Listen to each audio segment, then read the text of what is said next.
dressed up carefully to welcome my husband home after 10 years of military service. When I saw him walk through the door, I hid, planning to surprise him. But when I got a good look at the man's face, I was shocked because he wasn't my husband at all. So I grabbed a frying pan and hit him hard on the back of the head. You're not my husband! Your husband is dead.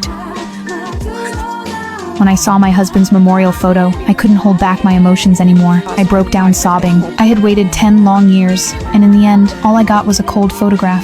Seeing me so heartbroken, Tony rushed over to comfort me. Then he took my wedding ring off my finger and put his own ring on my hand. Now I'll be your husband. What?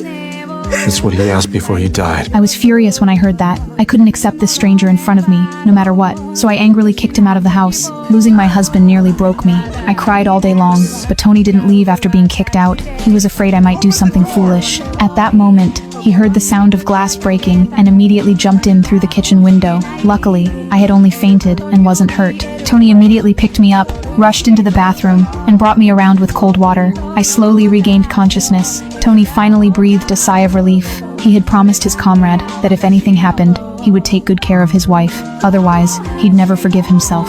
Although I knew he meant well, I still couldn't accept it at first, so I told him to leave. But when I came out of the bathroom, I saw that Tony had put on my husband's clothes. In that moment, I felt like my husband was back by my side. I walked up behind him and leaned gently on his shoulder, telling him about all the longing and pain I'd felt over the years. Tony's heart filled with sympathy. He slowly turned his head and gently stroked my face. Then we kissed softly. From then on, I slowly began to accept him. We washed dishes together every day, read books together, did the things we loved together. Our feelings gradually warmed.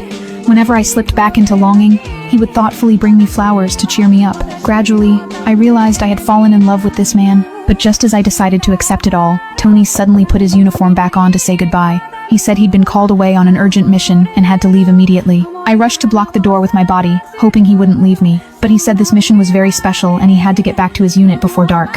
These past few days had been the happiest of his life. He would definitely return safely and wanted me to wait for him in peace. Watching Tony's retreating figure, I felt so reluctant to let him go.